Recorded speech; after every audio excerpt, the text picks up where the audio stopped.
Hello again, everybody. We're going to try another tank review this time. This time on the T29, the American heavy tank. It's tier 7, and in my opinion, this is the first real tank in the American line that you start seeing the main tactic of most heavy tanks for the American line is going hull down, blocking off this as best you can, and giving all your enemies just the turret front to shoot at. Because if you look at the line here, T32 is the same way, the M103 is the same way. The M6 is to a relative extent, but the mantlet's not really that strong and it's loaded with weak points. So in my opinion, it's not something that you can rely on going hull down really. This turret, when fully upgraded here, the main armor before you get to the mantlet there is listed as 279 millimeters thick. And basically, the only weak point it has is the cupola in the back here, which is very hard to hit when you're staring down the barrel of this. Now, the whole armor here, as you see, the front, not sloped, but only rated at 102 millimeters thick. And of course, you have the machine gun port, the weakness there. If you can hit these right here, those are weak points. And you can shoot the lower plate all day long. 76 at the side, 51 at the rear. So the main strength of this is the mantlet there. The gun here is very powerful gun. 198 millimeters of penetration and 320 alpha damage. That's a good gun, especially coming up from, for your top gun, coming off of the 90 millimeter, which I do recommend that you get from the M6 before you move into the T29, because when you're grinding out the experience for this 105 millimeter gun, you really do not want to have to when you first driving this tank stock, you don't want to be firing this 76 millimeter that only has 128 millimeters of penetration with its regular rounds and only 177 with its premium. The reason why you don't want to be using that is like this is a tier 7 tank, meaning it can face tanks like E75s and AMX 5120s and T30s, M103s, the Tortoise, the Conqueror, the VK4502A, the VK4502B, ST1, IS8s, stuff like that. You really do not want to be shooting around a 76 millimeter gun at them. They're going to laugh at you and they're going to own you. At least with a 90 millimeter gun, you actually have a little bit more penetration. And if you can, spend the credits and get that 243 millimeters of penetration, firing basically 8 rounds a minute. But when you move up to this one here, this to me is really where it's at.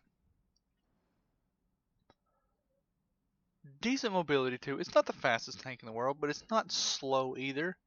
Um, you see, rated at 65 tons and got an 800 horsepower engine, so it hits 35 miles an hour relatively easily. It's not real sluggish and easy to get up to speed. For the crew skills, standard heavy tank stuff. You want to run repairs to begin with, because you don't want to be sitting out in the open with your tracks off. And then once you get to there, I've done this wrong. When I finally get this tank up and respec for Brothers in Arms, I will be swapping out. Instead of smooth ride here, I should have taken clutch braking. As you see, it only has a 20. Let's see, where is it? It only has 25-degree traverse speed here. Really slow, standard heavy tank stuff. You really want to get the clutch braking to boost your traverse speed here. Definitely go with snapshot for that. Again, A lot of times you're going to be having to pop those shots off really quickly, and it's not something that it's not a inaccurate of a gun, but it's not like it's crazy accurate either. One, it's 0.42 accuracy, decent aiming time, 2.3, which is why on my equipment I've gone for the tank gun rammer, the vents to add that extra 5%, and vertical stabilizers. Gives you a little bit of extra accuracy here, as it says there, for turret movement and turret rotation and moving the tank. Makes it a little bit more accurate on the move. One thing I would suggest, and I'm thinking about adding in the large first aid kit, if you can get your hands on one of the large repair kits, really expensive to actually put back in, but at the same time, it boosts 10% to the repair speed. It actually to me, it actually helps protect you a little bit better. So if you're sitting here and you're tracked, you have a full repair crew here. Not only is your tank going to be repaired faster because of the crew skills, this actually boosts the crew skills even more. So with that, I'm going to flash over to a program that I highly recommend, Tank Inspector, to look at some details that way. Alright, so here we are in Tank Inspector. It's a great tool that you can download. It gives you not only like a physical representation here, digital representation of your actual tank here. It can also give you the idea of how your tank will respond if you can like add in crew training and all this other kind of stuff here for 100% crews. It gives you the output of like the guns and stuff, as well as the armor models and all that other kind of stuff. And if you click this tab over here, it gives you all this information about how the tank's doing in real world battle, or not real world battles, but as far as the current stats of how the tank's performing and handling itself in the game currently with average number of people playing it. So as we look at the T29 here, I'll flash up the damage model here. You see that this turret here is really where the strengths of the tank is. You see the lower plate here, or the upper plate, I'm sorry, of the tank is only 130 millimeters thick, meaning that just about anybody that you face, short of maybe a tier 5 tank, can penetrate this with ease. But keep in mind, this is a tier 7 tank, so quite often you may come up against tier 9 tanks. And what I will tell you is that this turret, if you can hold down and block it here, as you see, you're just hovering over it, it's 236, 237 millimeters on the cheeks there, and then you hit that mantlet, it's 279. If you can get hold down and make it to where all they have to shoot at is this mantlet, you have a good chance of blocking anything. As you see, the numbers even they're going up to 782 millimeters of effective thickness. So really, the only thing that they have to shoot at is basically aim for the cupola in the back there. As you see that the damage model goes way down. So one thing I will tell you to do is if you can get hold down, you can basically troll people here. So all they have to do is to shoot at is the mantlet here. But as you saw, you do have the cupola there, so it's best if you get there when you hold down is to kind of move backwards and forwards, or see if you can just kind of wiggle the turret here. One thing that I do know a lot of people try to do, once they get the upgraded turret, a lot of people try to see if they can target these little ears right here. Don't ever shoot at the ears. The only thing you're going to wind up doing is damaging the viewports, and you're not going to get any damage out of that shot. You just basically wasted a shell. Another thing to keep in mind when you're facing a T29, look at the cheeks here. If you will aim at the cheeks, you see it's 255. As you get a little bit farther out, if you're angled slightly like that, you see it right there on the cheeks. It's 226 millimeters, 227 millimeters of armor. If you're going up against a tier 9 tank, they are not gonna, a heavy tank is not gonna have any problems penetrating that shot right there with not even using premium rounds. I know the E75's penetration is about, I think it's 240. Easily penetrate that right there. So make sure if you're looking at them, make sure that all you give them, it's a very difficult shot there as you see, it has 275. Make sure you only give them this to shoot at. This tank, make it to where all they have to do, well, all they have to shoot at is that cupola right there. Very, very tough shot. I can tell you personally, going up against this tank, even in my Tiger 2, very tough time penetrating that when it's faced frontally. So use those ridge lines, use this gun depression here. So as you can see right here, this shows right here just how much gun depression you can have, to where all you show is that mantlet. So that's just something to keep in mind there, guys. So with that there, let's go into some gameplay and see what this tank can do when you use it hold down. Okay, so here we are. I'm Prokhorovka. It's a standard encounter battle. So what we're going to do is we're going to take the tank up here onto the hill and see what we can do about using the hill and the ridge lines to our advantage by just showing the turret front. I'm just going to speed the game up a little bit here, just so we can get up there just a little bit faster.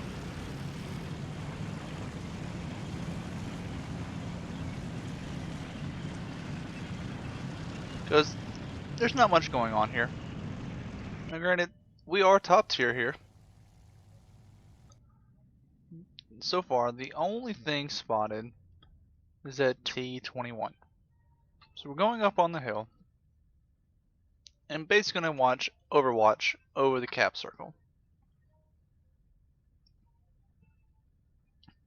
Now the view range on this tank is not great. It's okay.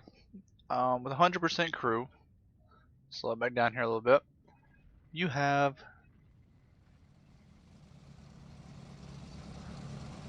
about 300 meters view range. Maybe a little bit more. 300, 320, thereabouts. So up here, spot an M6, and back off, and there's a Tiger. To me, the Tiger is probably just about the opposite. As we see that Churchill 3 there, we're spotted again, line up the shot, fire one blind. Not sure if we hit that one or not, but if he's going to camp back there, we're going to put shots into him. But to me, the Tiger has got to be the antithesis of the T29. As we bounce a shot there, the Tiger's got hardly any armor, but a very, very accurate and quick firing gun. And there's that M6 running around, so we'll just use our gun depression and finish him off. So we're just sitting back here. I'm gonna pause it real quick and show you. If that Tiger's sitting over there, all he has to look at is about that right there.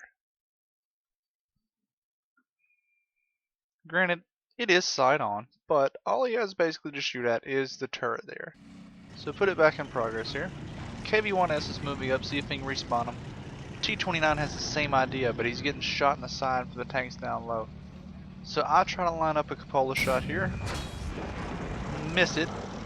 I pulled up too much, so he has to return fire, and it glances off the upper plate as it is angled.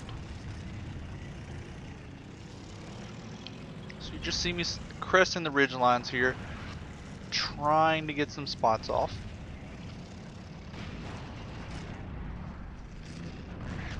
And that's when I noticed that M4 has been spotted again, so I'm going to pull forward again here, get the gun leveled down, and aim it, put one in, It's 330 damage on that shot there as the M4 is dead.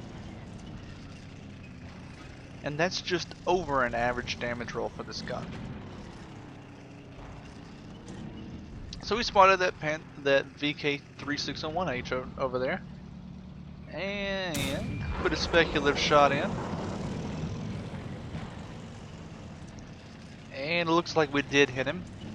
Let's pull up again, try to line up another one. He bounces off our turret front. I think we wound up just hitting the upper plate there and reflecting off. But he's going to stay spotted and fire there and finish him off with our reload. And that 12T down there is just spawning us. We're currently losing by 2 tanks. Trying to get this. Oh, we just did miss that PZSFL. Not sure what that VK is doing. He fires into our tracks and tracks us, but we finish him off. So we bounce a shot there from that 12T. He misses, and we finish him off with another shot there. So thus we reset the cap there. And the only thing on the corner here now, over here, is that Tiger. You spot a BDR there. Camping in the back, I don't blame him. This is a tier 7 match. He's a tier 5 tank. Finish him off there. So that KB1S is coming around. He's gone all the way down this line right here. And he's just finished off the Stug there that was AFK in the base. Just trying to see if I could get a shot on that PZ. Couldn't get a shot on him there. That tier 7 one right there is hull down, completely covered by that ridge line. I was just trying to see if I can get a shot, but that's not to be as the T50 is moving up. T150 is moving up, and there's still a Panther, the KV1S, and a TOG out there. Line up on this KV1S here, and it just did bounce off the upper plate there. Not sure how that didn't penetrate. Oh, he stops. So we'll put one into him there. Leave him on 21 health. That happens to me constantly. But he backs up. And we don't get the shot off. I wish we had not fired that as he died, because we could have finished off the Panther there. But he knows we're here, so I'm going to sit here. Try to loot the shell. Didn't quite get in. And he's moving up. So all that's left is the TOG and the Panther. So TOG is saying, chat, come get me. So we're gonna get off the hill here. There's not much more we can do. And move into the cap circle. See if we can at least get some loser points here at the end.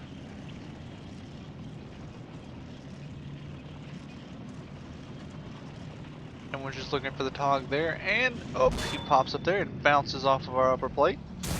But he is angled poorly, so we can just keep putting them into the side here, and he's got tanks all over the place. He takes another shot there. Put a big shot into him there, and he's going to actually die before we can put another shot into him. So as you see there, we actually did not take any damage there. We used the mantlet correctly. As you see, the ping marks all over the mantlet and the cheeks, as well as that upper plate there, as it didn't penetrate.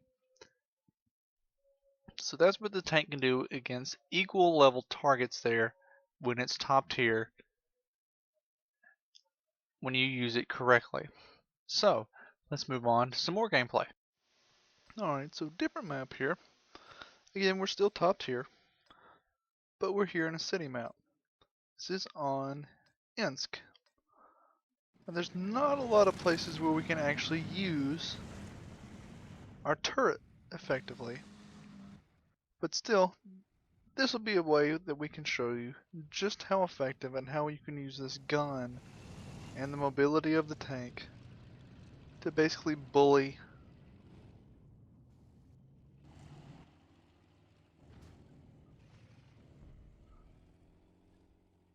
the lesser tanks in the map. So we pull forward here in the city. M4 is going forward. And that IS puts a big shot into him. He's very lucky he was not using the 122mm there.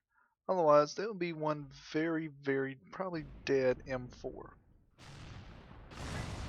So I was going to pull forward and take this IS, but I see right here that we're about to get outflanked. So I pull forward, zoom in, put a shot into that T150, and I have no idea what happens right here. Either he goes AFK, or that is the worst case of tunnel visioning I think I've ever seen. So we anyway put two big shots into him. The massive high rolled earlier. 356, another good high roll there. 371 into the Panther M10. So pull around there. We take a glancing shot there. Not sure from who. I think it might have been that Panther, that Chinu Kai. No, maybe the Panther M10. It just reflected off of us because of the angle. So I keep waiting this IS to pull around and shoot me in the side. But I see that this M7 has actually come up and started putting pressure on him. So I gotta support him. I pull forward, put a shot, another shot into the M7, into the Panther M10, and he gets finished off there. So we're gonna push the tempo here. We'll try some side scraping here. So I don't want to pull out in front of this IS, but I did see that T29 that pulled up as well. It's about this point that I see we're getting capped. So I say, to heck with this. You see, we're all short of this Cromwell here, and the 12T over here. We're all dedicated into the city. Scores are tied right now, so see everything lit up here. I know that this Chaffee has to be the one capping. So forget the city for now. Pull forward and see if we can. We have to go reset the cap, or we're going to lose that way. I'm hoping that I don't just leave these people to die in the city. Nashorn goes up, puts a good shot into the Chaffee. And the Cromwell, who's actually using the derp cannon there. It's a good shot in to finish him off. We take a hit from the Jackson there, but we put another one into him ourselves. I see the Nashorn way down there, but he's backing off, as I am too. I don't want to take another hit here. Not at this point of the game, as we actually bounce one from him there.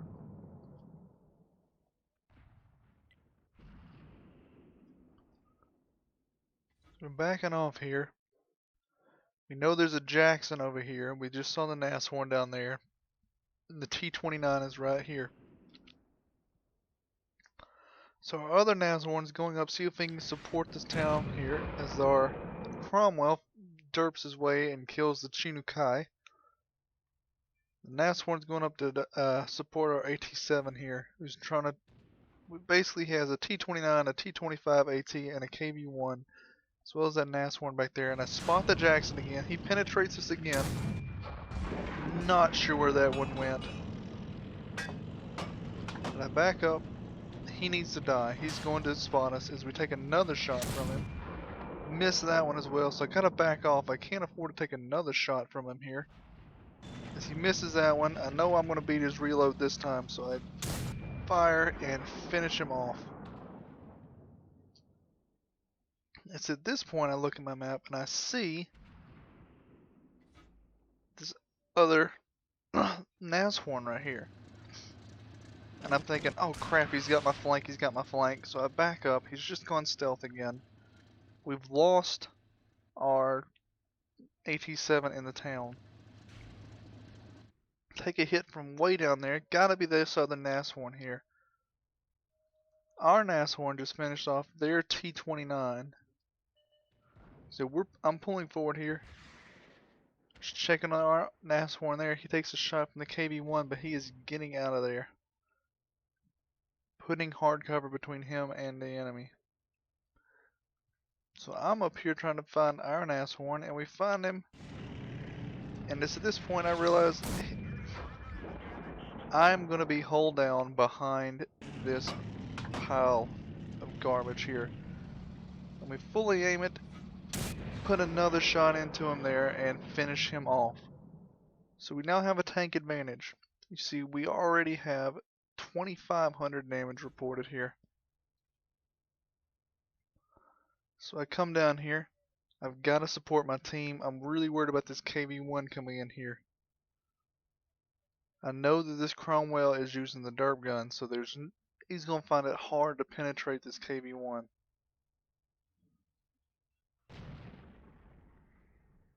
This Nasshorn's taking speculative shots down at this other, where this other Nasshorn was just spotted, last spotted. But I'm going to go back in the town here, see if I can root out this KV-1. I know I'm on 321 health here. Unless he ammo racks me, I can take a hit from him.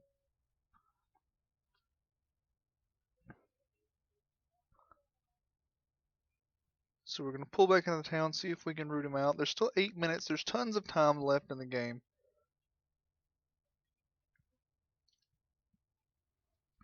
So we're pulling forward, just looking for this KV-1.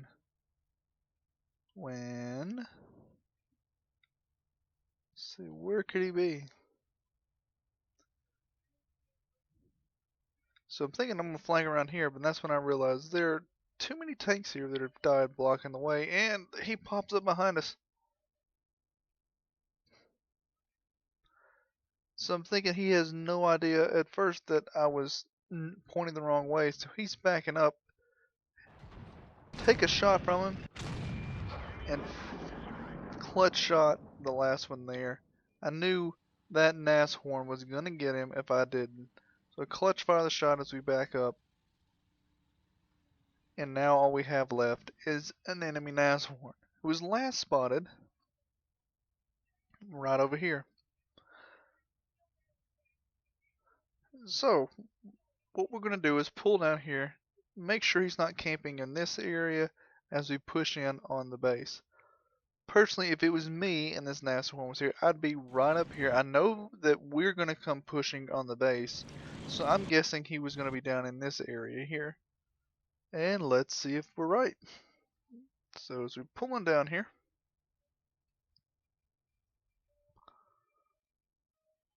just kind of letting this Nasshorn take the lead.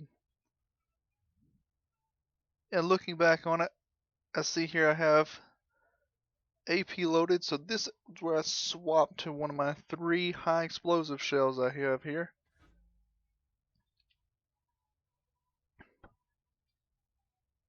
And it seems he is hiding up there. There he is. Snap the shot off and finish him off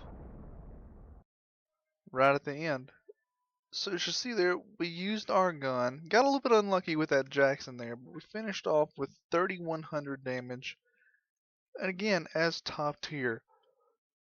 Just shows when you have the gun and the health advantage, you've got to exploit it and push the tempo when you can. Not the best, most ideal situation being in the city with this tank here, as the strength is in the turret, but you have to put the pressure on it here.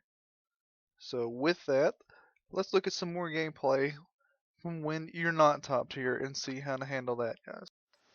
Alright, so here we are on Tundra. Now granted, this is not the worst matchmaking that can be done. This tank, it's only a tier 8 match, but we're here on Tundra. Lots of ridge lines that we can use here. And this tank literally just got buffed. Or, not the tank, I'm sorry, this map literally just got a makeover, as they added in ridge lines and a map and high ground over in this area. Originally, this was a swamp that you had to drive through, which is why a lot of the heavy tanks dominated this ridgeline we're about to go to as well. Over here, because if you went to this swamp and a heavy tank that wasn't, say, like a French tank that had a little bit extra mobility with it, You basically went over here to die because you're already slow enough as it is.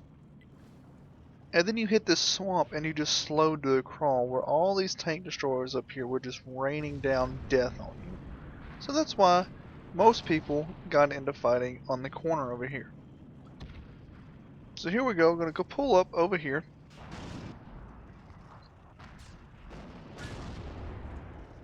So you see a T44 and a Chiri down there. Put one shot into that T44, get a nice 365 damage roll there, and back off to where all he has to shoot at us is a turret as he bounces one there. We put another shot into him again, and he is not feeling too keen right now. He's backing up. So we have a little bit of help here. We have a Super Pershing just coming down, putting some hurt on himself. Bit of a donkey shot there. We wind up firing at his upper plate. It's really angled. So we back up here and put the last shot into him, into his drive wheel to penetrate and finish him off there. Allowing the Super Pershing to put another shot, put a shot in that T29 there, or the T59, I'm sorry, Type 59. And we put one into his lower plate, leaving him on 347 health. And he is just trying to kite the shots from us. Pulls forward a little bit again, backs off. I am tunnel visioning and forget that there's a T25-2 up above us. So the 25-2 puts a shot into us, we back up. As our Super Pershing friend finishes off the Chiri there.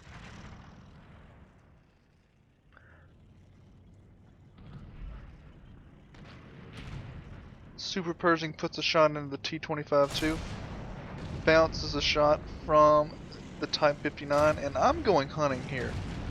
This guy's above us. We cannot allow him to stay above us. He will completely dominate us and keep us from sitting here. So, look for a shot. He penetrates us again. We get shot from the Type 59 as well. Kind of a dumb play there. Lost unnecessary health there. Type 59 is backing up. We put another shot into him, leaving him on 16 health. I cannot tell you the number of times I've done that. It's so frustrating. Knowing that if you'd just gotten a little bit higher damage roll, you could have finished him off. So pulling up here, E25 gets finished off by our Super Pershing. And now we're in a position. We pull up, and I'm just going to pause it here. We have view. Put it back in motion here. We're just looking for a shot over here. Firing at this Ferdinand way off. I think I wound up hitting the angled portion right there. So we angle it, armor again, and finish him off there. So as you see here, we're basically in a position where all these tanks way over here can see as effective fire at is the turret right here. And we have shots on the valley that's all the way over here until our draw distance goes away. Beforehand, this was just swamp, so we're having to catch people right here before they get into cover. So put it back in motion here. I see a T69 down there that's really giving us trouble, giving our T69 trouble. Put a blind one in, and it actually does penetrate finally. And that's when I see our was going to shoot at the ISU. The Borsig's a better target. It's a higher tier, the bigger gun, and that allows our T28 prototype to finish him off.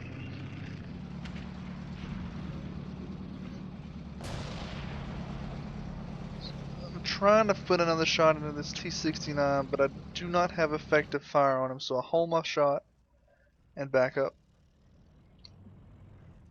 Our T28 prototype's going into the cap circle there. Try to put some pressure on him. The scores are even. And that's when you see that ISU come up and the T28 finishes them off there. Take a little bit of damage there. Low damage there. I'm guessing that's gotta be from the T69 that's down there. Our ISU is pulling up and he spots the Yag Tiger. the Yag 88, and he is on, looks like full health, and he's hull down.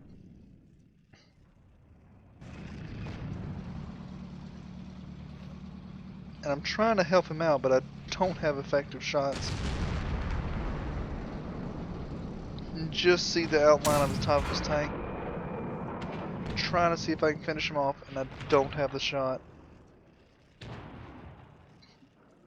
See that T29 giving it to town on that T28 prototype. The Super Pershing pulls up, so I go around, see if I can help him out. Zoom in, and we do help him out. Put one into him. Waiting for the reload. And we do get to finish him off. So, all that's left is enemy artillery and this Yag 88. So, and that is when disaster strikes, as the rain pops up, and I'm waiting for it. Clutch fires the T28, finishes off the artillery before he can put a shot into him. So at this point, I want to point out to some. I'm going up just to spot this Yag 88. Now, at this point, look at the timers. We have one in the cap circle. We can win in 43 seconds. This Yag Tiger has to leave the cap to reset ours, or he's going to lose. I have nothing. I don't have to do anything else at this point. But I can troll him and reset the cap with my high explosive. So that's what I'm going to try to do. So we set it in motion. I fire that, and that's something else, as I pause it there, that I've noticed here lately. I don't know what's going on with that. Fully flush aim shot right at him, and my high explosive does nothing. So I'm backing off for the reload. He fires again. He doesn't have an effective shot, so I'm aiming this one. 91 damage. Not the best roll. It was high explosive. He's a very, very, very heavily frontally armored tank. But I reset the cap. Fire again. And I reset it again. And we've capped out. And that's going to be the win there. So that's something to keep in mind there, guys. If you know that you're going to win the game, and all you have to do in that situation is reset, load the high explosive. You don't need to do a lot of damage. You don't even need to damage them. You just track them and it resets the cap. But that's the T29. If you can get it in a position where it's hull down and all they have to shoot at is that mantlet right there, that is the way to go, even against higher tier teams. So with that, I hope that gives you an idea of how to play this tank, how to use it effectively. I really enjoy this tank. If you can learn to play this tank effectively, you'll do great in the T32, the M103, and even getting up into the T110E5. That's the main thing with American heavies, is the mantlet and the heavy turret to go hull down and just dominate the flank there. So I hope this helps you out, guys. Learn how to do it effectively. I hope this helps. I hope you enjoyed this video. If you like it, give me a thumbs up. Please consider subscribing. It really helps me out. Let me know what you think about the T29. Let me know what you think about these reviews.